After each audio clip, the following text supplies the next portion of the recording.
Hello बच्चों, good morning to all. मैं Ajay Kumar KVM के प्रायर से यूट्यूब चैनल में आपका सभी का स्वागत करता हूं।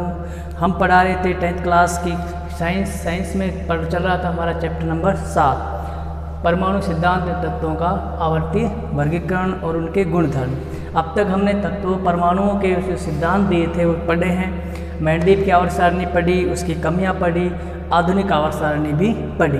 तो मेंडलीव की आवर्त सारणी और आधुनिक आवर्त सारणी में मेन जो अंतर था वो क्या था कि मेंडलीव की जो आवर्त सारणी क्या थी, वो थी परमाणु भार के बढ़ते क्रम में। और आधुनिक आवर्त सारणी है, आधुनिक आवर्त सारणी या हेनरी मोजले की आवर्त सारणी है परमाणु क्रमांक के बढ़ते क्रम में। क्योंकि जो तत्वों के गुणधर्म होते हैं वो इलेक्ट्रॉनिक विन्यास पर आधारित होते हैं, तो उनके गुणों में उतार चढ़ाव या उनके गुणों में भिन्नता वो इलेक्ट्रॉनिक विन्यास पर डिपेंड करती है। तो हम इसके बाद जब टॉपिक पढ़ेंगे वो है हमारा तत्वों के गुणों में आवर्तिता। आवर्तिता का मतलब होता है उनके गुणों में रासायनिक परिवर्तन, वो किस किस तरह से होते हैं, तो उनके बारे में पढ़ेंगे। तो मेन जो आवर्तिता होती है, तत्वों के गुण कौन कौन से होते हैं, जैसे परमाणु आकार, ये गुण हो गया तत्वों का कि परमाणु आकार हमने आधुनिक आवर्त सारणी में पढ़ा था कि वर्ग में ऊपर से नीचे आते हैं, आकार में परिवर्तन होता है, ऊपर से नीचे आते हैं वृद्धि होती है, बाएं से दाएं जाते हैं आकार में कमी आती है। तो परमाणु आकार का निर्धारण कौन करती हैं? त्रिज्याएं करती हैं। तो त्रिज्याएं एक तो होती है परमाणुवीय त्रिज्या, परमाणुवीय त्रिज्या, आयनिक त्रिज्या, आयनिक त्रिज्या। आयनिक त्रिज्या दो तरह से होती है, धनायनिक त्रिज्या और ऋणायनिक त्रिज्या। वान डर वाल्स त्रिज्या,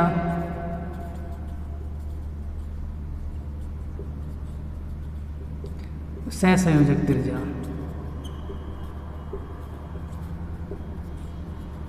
यानी इनके बारे में हम पढ़ेंगे तो परमाणु आकार में ही आ जाते हैं कि त्रिज्याएं क्या करती है, परमाणु आकार का निर्धारण करती हैं। नेक्स्ट अगला जो इनके गुण हैं, जैसे मान लो आयनन एंथैल्पी, एंथैल्पी इसको आयनन ऊर्जा भी कहते हैं, आयनन ऊर्जा। IP से दर्शाते हैं, आयोनिक पोटेंशियल भी बोलते हैं इसको। और इलेक्ट्रॉन बंधुता या इसको इलेक्ट्रॉन लब्धि एंथैल्पी भी बोलते हैं, इलेक्ट्रॉन लब्धि एंथैल्पी ना। विद्युत ऋणता, विद्युत ऋणता, इलेक्ट्रोनेगेटिविटी भी बोलते हैं इसको, EN से इंडिकेट करते हैं।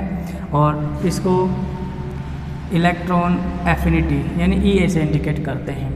तो इस तरह से। और उनके धात्विक गुण हैं, अधात्विक गुण हैं। धात्विक व अधात्विक गुणों के बारे में पढ़ेंगे हम। और नेक्स्ट है जो 6 नंबर पे है, नंबर कोई सा भी आगे पीछे हो सकता है, हम गुणों को पढ़ रहे हैं जो हम 10th क्लास में पढ़ेंगे।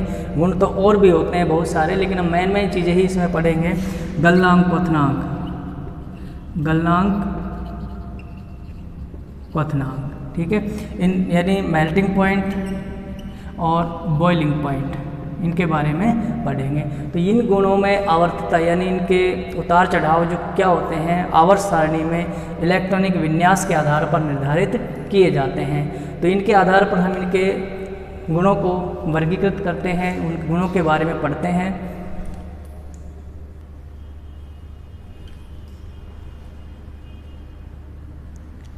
तो ये इसकी डेफिनेशन हो गई तत्वों के गुणों में आवर्तिता। तत्वों के गुणों में आवर्तिता क्या होती है कि तत्वों के गुणों में क्रमिक परिवर्तन। क्रमिक का मतलब कि वर्ग में हम ऊपर से नीचे आए, आवर्त में बाएं से दाएं जाएं, तो उसमें क्या परिवर्तन होते हैं तत्वों में, क्रमिक परिवर्तन को ही गुणों में आवर्तिता कहते हैं। जैसे तत्व के गुण कौन कौन से होते हैं? परमाणु आकार, आयनन एंथैल्पी, इलेक्ट्रॉन लब्धि एंथैल्पी, विद्युत ऋणता, गलनांक, क्वथनांक आदि और भी होते हैं। तो इसमें हम पहला पॉइंट क्या लेते हैं? परमाणु त्रिज्या। मैं कोई डेफिनेशन सी बता रहा हूँ इनमें। तो परमाणु त्रिज्या क्या करती है, परमाणु आकार का निर्धारण करती है परमाणु त्रिज्या। अब ये देखो परमाणु त्रिज्या होती क्या है। अब जैसे मान लो हम कोई वृत्त बनाते हैं तो ये गोला है, ये गोले का केंद्र है, ठीक है। तो त्रिज्या क्या होती है कि इस गोले से यानी इसके नाभिक से परिधि की दूरी को हम क्या कहते हैं, त्रिज्या, ठीक है। यानी परिधि की दूरी यानी अंतिम पॉइंट तक। तो ऐसी अगर हम इस गोले को परमाणु माने, ठीक है, तो परमाणु का ये तो क्या हो जाएगा, नाभिक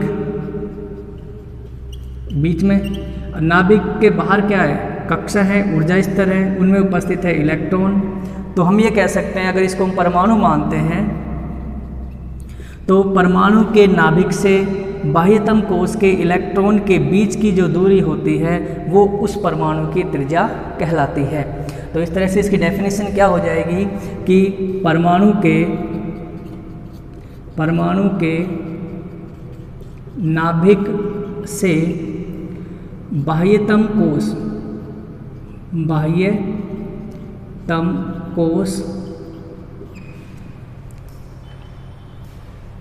बाह्यतम कोश के इलेक्ट्रॉन्स के मध्य की दूरी उस परमाणु की त्रिज्या कहलाती है, उस परमाणु की त्रिज्या कहलाती है, ठीक है। यानी परमाणु के नाभिक से बाह्यतम कोश के इलेक्ट्रॉन के मध्य की दूरी उस परमाणु की त्रिज्या कहलाती है। ये इसकी डेफिनेशन हो गई। अब जैसे मान लो ये कोई परमाणु है, ये बाह्यतम स्तर है, ये इसका हो गया नाभिक। नाभिक पर कैसा आवेश होता है, धनावेश होता है, कारण नाभिक में प्रोटॉन और न्यूट्रॉन पाए जाते हैं। न्यूट्रॉन पर कोई चार्ज नहीं होता, निरावेशित होता है, प्रोटॉन पर प्लस आवेश होता है। तो हम ये यानी रदरफोर्ड ने इसकी खोज की थी नाभिक की। ये मान लो बाह्यतम कोश है, इसका इलेक्ट्रॉन है, तो इनके बीच की जो दूरी कहलाएगी वो क्या कहलाएगी, इसे कहते हैं परमाणु त्रिज्या, परमाणु त्रिज्या।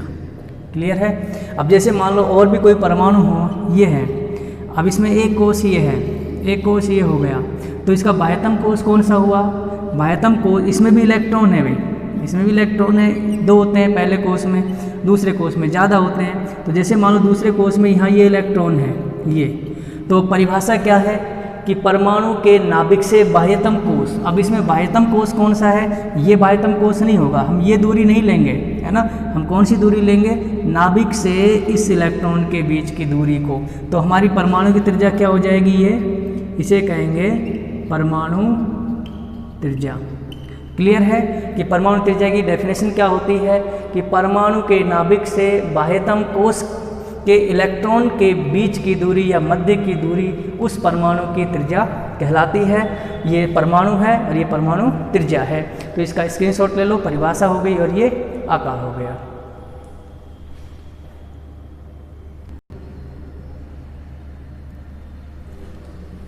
अब देखिए हमने परमाणु त्रिज्या की परिभाषा हो गई, परमाणु त्रिज्या क्लियर हो गई। अब मेन चीज़ है कि हम जब आवर्त में बाएं से दाएं जाते हैं, आवर्त में यानी आवर्त सारणी में, जैसे हम बात करें यहाँ पर हमारा हाइड्रोजन होता है, ये हीलियम होता है, ठीक है, फिर लिथियम होता है, बेरिलियम होता है, यहाँ पर क्या होते हैं, boron, carbon, nitrogen, oxygen, fluorine और नियोन, ठीक है, हीलियम के नीचे नियोन आ गया। इस तरह से ये हमारी आवर्त सारणी थी। पी ब्लॉक था ये, क्यों भाई, ये हमारा एस ब्लॉक है।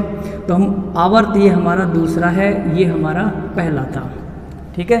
तो दूसरे आवर्त में या किसी भी आवर्त में हम बाएं से दाएं जाते हैं। बाएं से दाएं का मतलब हम लिथियम से नियोन की तरफ जा रहे हैं। किसकी तरफ, नियोन की तरफ जा रहे हैं। तो हमारा परमाणु क्रमांक क्या है, हाइड्रोजन का 1 है, हीलियम का 2 है, लिथियम का 3, 4, 5, 6, 7, 8, 9 और 10। अब देखो एक एक की वृद्धि हो रही है। अब हम बात करें कि लिथियम में कितने इलेक्ट्रॉन हैं, 3 इलेक्ट्रॉन हैं, बेरिलियम में कितने हैं, 4, बोरॉन में कितने हैं, 5 इलेक्ट्रॉन, यानी इलेक्ट्रॉन बढ़ते जा रहे हैं, यानी परमाणु क्रमांक बढ़ रहा है। अब ध्यान रखो, उदासीन परमाणु में जब भी मैंने बताया था कि जितने इलेक्ट्रॉन होते हैं उतने ही प्रोटॉन होते हैं, क्लियर है। इलेक्ट्रॉन प्रोटॉन की संख्या क्या होती है, बराबर होती है किसी भी उदासीन परमाणु में। तो यहाँ पर अभी उदासीन परमाणु की ही बात कर रहे हैं। अब जैसे मान लो किसी परमाणु में इलेक्ट्रॉन बढ़ते हैं तो जाहिर है प्रोटॉन भी बढ़ेंगे। अब प्रोटॉन कहाँ होते हैं, जैसे मान लो ये है हमारा नाभिक, ये है ऊर्जा स्तर, इसमें मान लो 3 इलेक्ट्रॉन हुए, 3 इलेक्ट्रॉन यानी 2 तो इसमें पहले इसमें आ गए, तीसरा कहाँ चला गया, यहाँ पर बाहर हो गया 1 इलेक्ट्रॉन। 3 इलेक्ट्रॉन डिस्ट्रीब्यूट हो गए। नाभिक में प्रोटॉन कितने होंगे, 3 ही प्रोटॉन होंगे।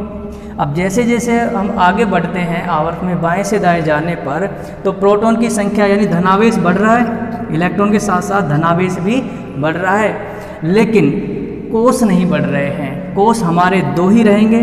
जैसे बात करें लिथियम की, इसमें 2 इलेक्ट्रॉन, इसमें 1, ठीक है।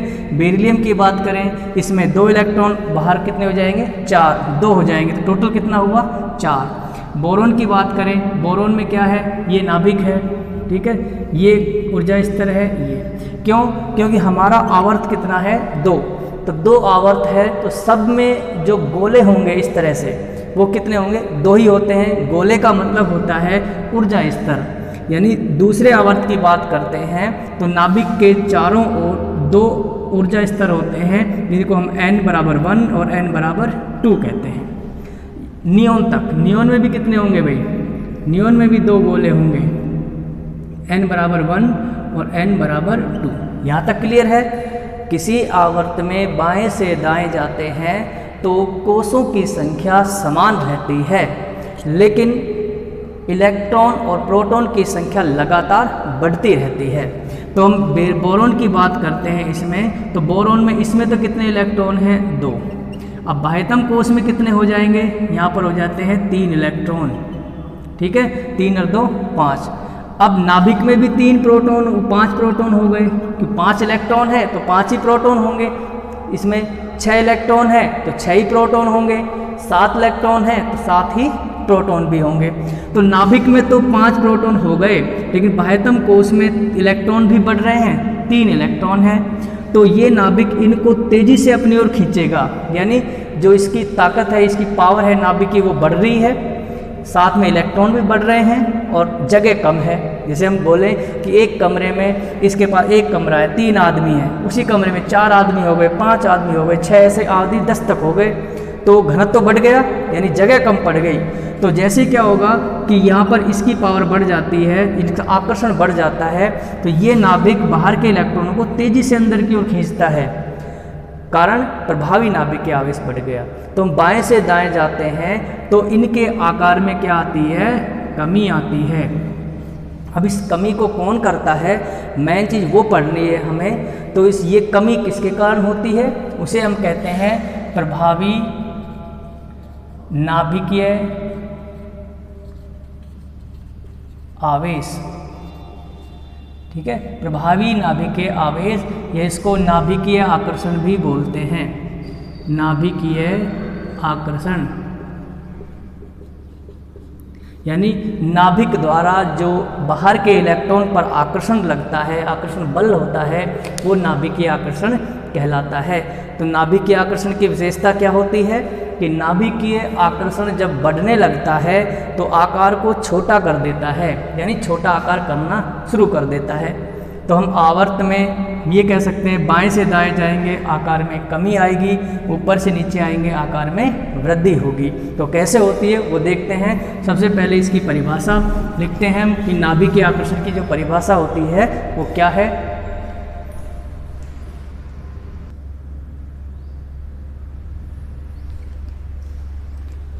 अब देखिए डेफिनेशन है प्रभावी नाभिकीय आवेश या नाभिकीय आकर्षण की, किसी परमाणु के बाह्यतम कोश के इलेक्ट्रॉन्स पर नाभिक द्वारा लगाया गया आकर्षण बल उस परमाणु का प्रभावी नाभिकीय आवेश या नाभिकीय आकर्षण कहलाता है।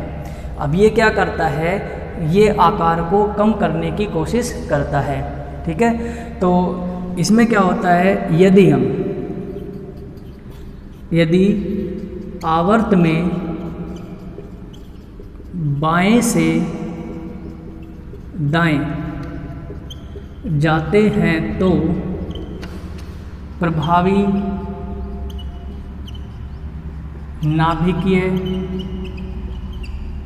आवेश का मान बढ़ता है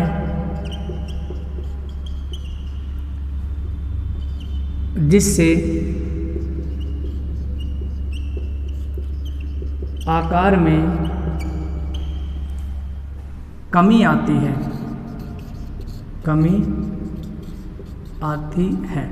इस चैप्टर में जितने भी क्वेश्चन बनेंगे उसमें ये कारण तो ज़रूर ही लिखना है सभी के लिए। जैसे हम मेल्टिंग पॉइंट, बॉइलिंग पॉइंट, गलनांक, क्वथनांक पढ़ेंगे, विद्युत ऋणता पढ़ेंगे, सब में ये कारण लिखना पड़ेगा। बस आपको उनकी दो चेंज करनी है डेफिनेशन कि प्रभावी नाभिक आवेश पूछ रहा है या परमाणु आकार पूछ रहा है या उसमें विद्युत ऋणता पूछता है या इलेक्ट्रॉन बंधुता पूछता है। तो इस आधार पर ये लिखना है, यदि आवर्त में बाएं से दाएं जाते हैं तो प्रभावी नाभिकीय आवेश का मान बढ़ता है जिससे आकार में कमी आती है, लगातार कमी होती जाती है। अब इसका कारण क्या है, इसका कारण भी लिखना पड़ेगा, क्योंकि आवर्त में बाएं से दाएं, बाएं से दाएं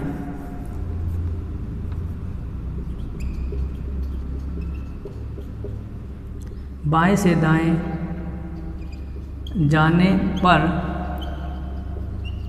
कोषों की संख्या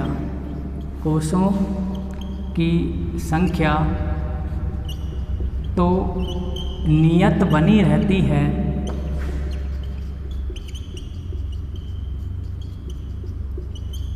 लेकिन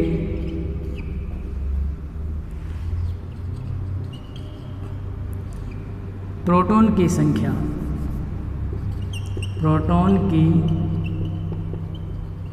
संख्या लगातार बढ़ने के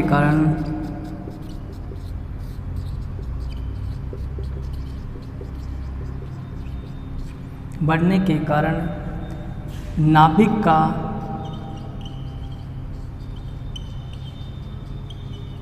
बाह्यतम इलेक्ट्रॉन्स के प्रति आकर्षण बढ़ता जाता है, जिससे आकार में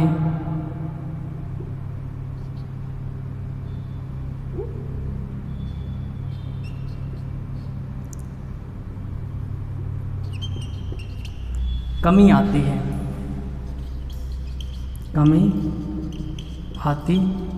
इसे ही हम कहते हैं आवर्तिता।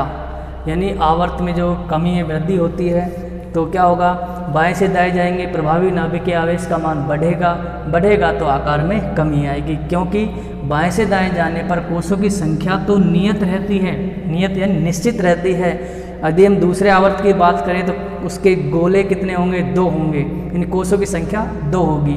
तीसरे आवर्त की बात करें तो कोषों की संख्या सभी परमाणुओं में 3 होगी। चौथे आवर्त की बात करें तो सभी परमाणुओं में कोषों की संख्या 4 होगी। लेकिन इलेक्ट्रॉन और प्रोटॉन लगातार बढ़ते रहते हैं, यानी घनत्व में वृद्धि होती है, जिससे नाभिक का आकर्षण भी बढ़ता रहता है। अब नाभिक का आकर्षण बढ़ेगा तो उसके आकार में जाहिर है निश्चित रूप से कमी आएगी। तो ये तो हो गया, हम क्या लिखेंगे, आवर्त में यदि क्वेश्चन आ जाए कि प्रभावी नाभिकीय आवेश किसे कहते हैं, आवर्त सारणी में इसकी आवर्तिता समझाइए। ठीक है, तो प्रभावी नाभिकीय आवेश की परिभाषा लिख देंगे और आवर्तिता क्या होती है, आवर्त में तो ये होगी, और वर्ग में क्या लिखते हैं, जैसे मान लो आवर्तिता यानी वर्ग में, तो वर्ग में क्या लिखते हैं, जैसे जैसे हम वर्ग में ऊपर से नीचे बढ़ते हैं, है ना, वर्ग में ऊपर से नीचे आते हैं,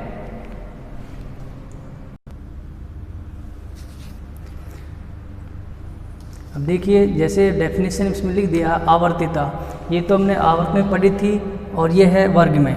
यदि वर्ग में ऊपर से नीचे आते हैं तो प्रभावी नाभिकीय आवेश में कमी आती है, जिससे परमाणु का आकार में वृद्धि हो जाएगी, क्योंकि ये आवेश यदि कम हो जाता है तो आकार बढ़ता है, यदि ये आवेश या आकर्षण बल अधिक हो जाता है तो आकार में कमी आती है।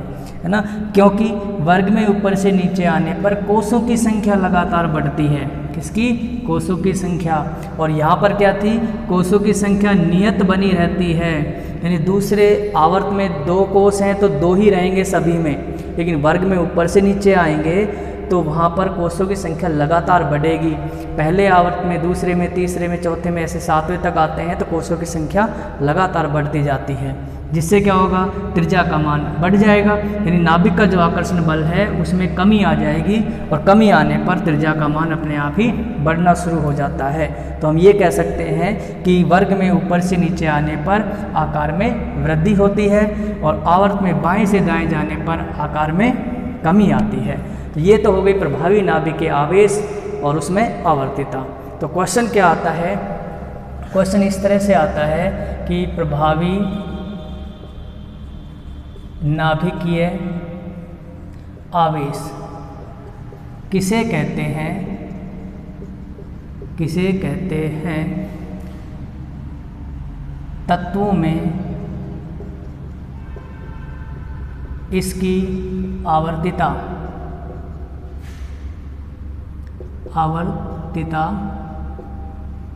समझाइए। तो अब देखो, तत्वों में या आवर्त सारणी में इसकी आवर्तिता समझाइए, ये क्वेश्चन हो गया। तो बड़ा क्वेश्चन है अपने आप में, पूरे पाठ में मेन क्वेश्चन है। इसमें सिर्फ चेंज क्या करना है? अब जैसे मान लो प्रभावी नाभिक के आवेश के बारे में पूछ रहा है तो इसकी डेफिनेशन लिखनी है हमें, ये वाला है, ये चेंज करना होता है। अगर आपसे पूछा जाए कि विद्युत ऋणता किसे कहते हैं, तत्वों में इसकी आवर्तिता को समझाइए, तो हम क्या करेंगे? विद्युत ऋणता की परिभाषा लिख देंगे और बाकी यही लिखना है, आवर्तिता इसी को समझाना है। कारण भी यही देने हैं कि विद्युत ऋणता बाएं से दाएं जाते हैं तो क्या होती है, ऊपर से नीचे आते हैं तो क्या होती है, आवर्त में क्या परिवर्तन होता है, वर्ग में क्या परिवर्तन होता है। तो इसी तरह से ये क्वेश्चन इसमें बनते हैं। अभी इसको हम परमाणु के आकार के हिसाब से समझाएंगे। पहले इनको आप ये जो डेफिनेशन लिखवाई है इनको नोट कर लो, स्क्रीनशॉट ले लो इसका।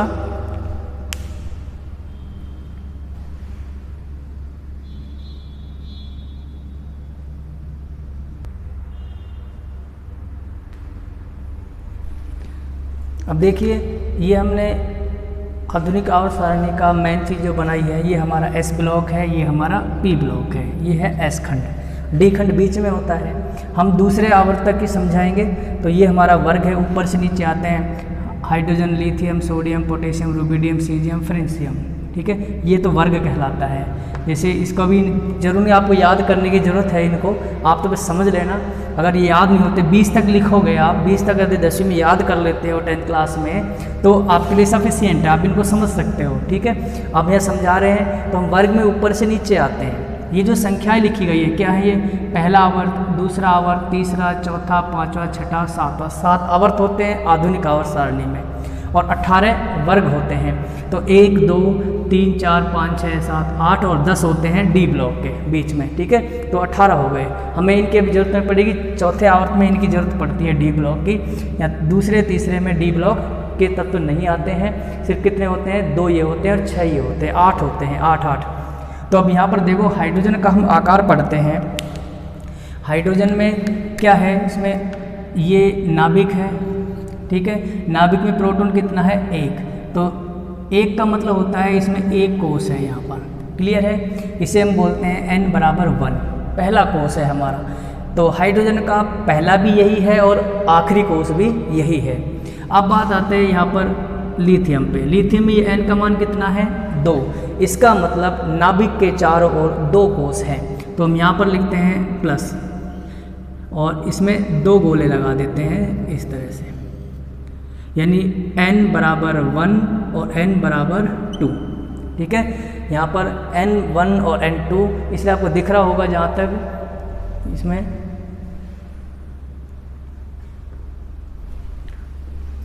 तो क्या करते हैं, अब आते हैं सोडियम पर। ठीक है, सोडियम का n का मान कितना है? 3, यानी आवर्त संख्या 3 है। तो हम यहाँ पर लिखेंगे इस तरह से प्लस सोडियम का, और 3 गोले बना देंगे इस तरह से, 1, 2 और 3।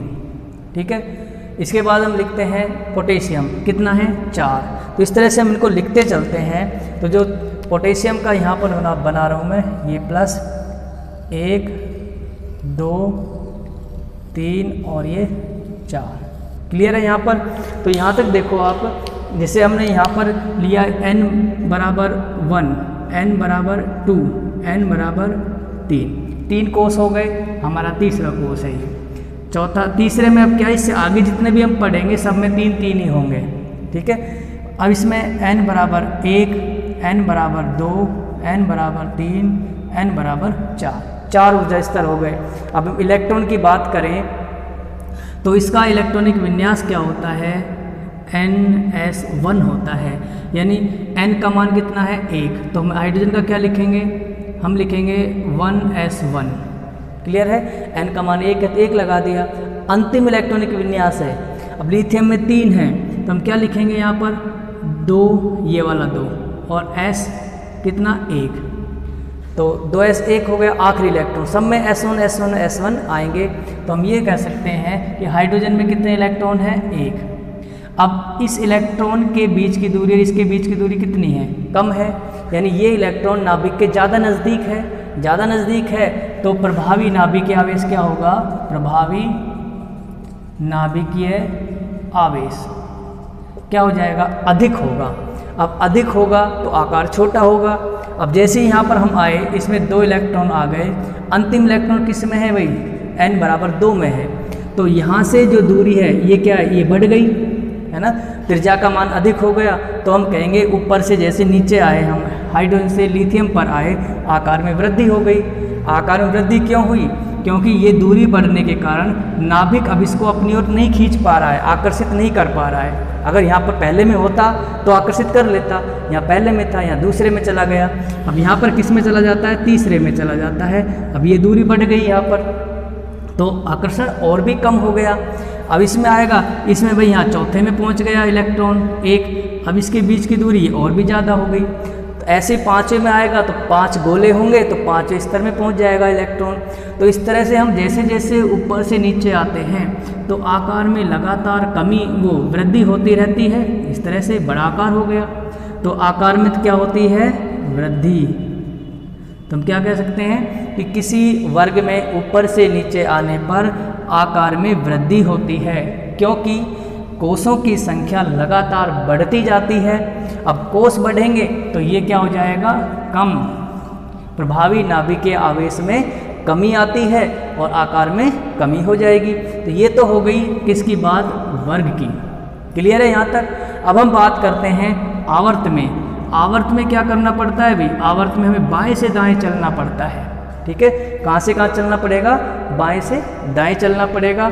तो इसको इस तरह से लिखते हैं।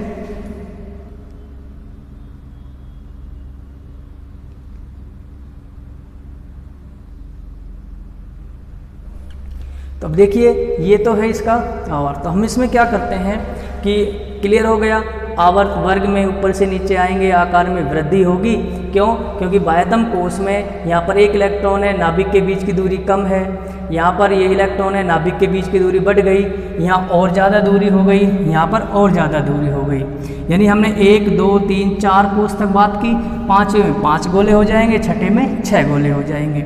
जिससे क्या होगा, प्रभावी नाभिकीय आवेश का मान क्या हो जाएगा, घटता चला जाएगा, कम होगा। क्योंकि प्रभावी नाभिकीय आवेश यदि बढ़ता है तो आकार को छोटा करता है। अब यहाँ पर कम हो रहा है तो आकार में वृद्धि हो रही है। अब बात करते हैं हम आवर्त की। आवर्त में बाएं से दाएं चलते हैं।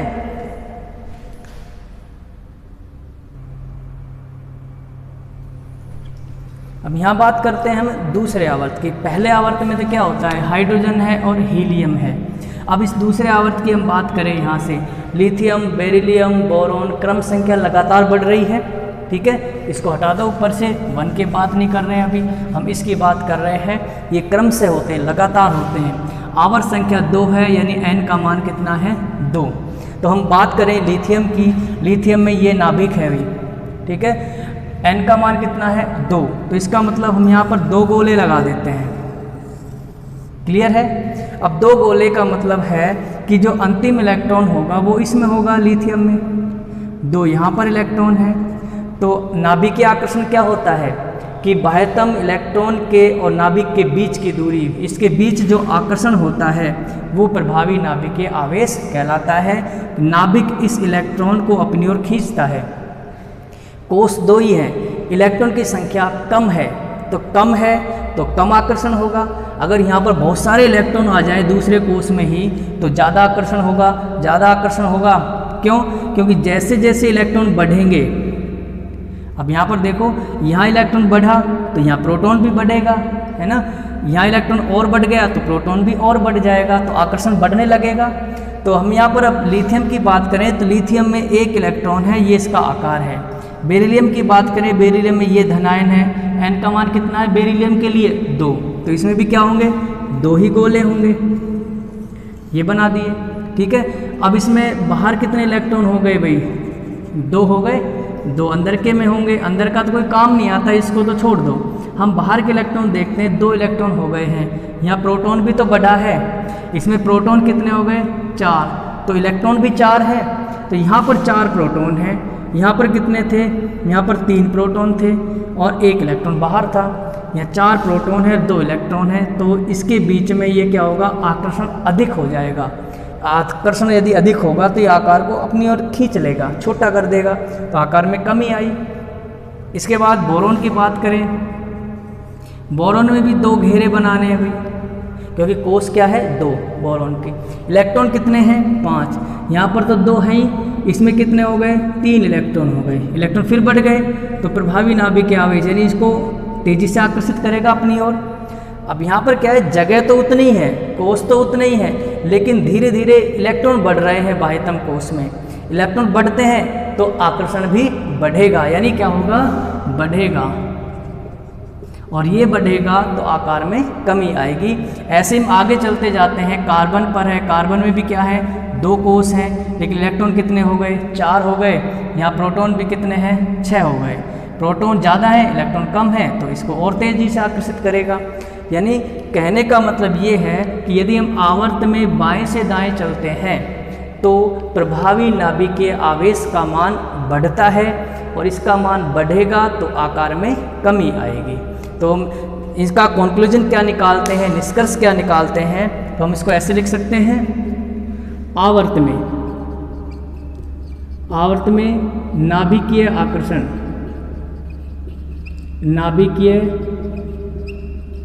आकर्षण, क्या होता है, बाएं से दाएं जाने पर, बाएं से दाएं जाने पर क्या होता है बढ़ता है। अब यदि इसका मान अधिक होगा, बढ़ता है, तो क्या होगा आकार में कमी आएगी। क्या आएगी, आकार में कमी आएगी, ठीक है। ये तो हो गई आवर्त की बात। अब हम बात करें वर्ग की। वर्ग में नाभिकीय आकर्षण,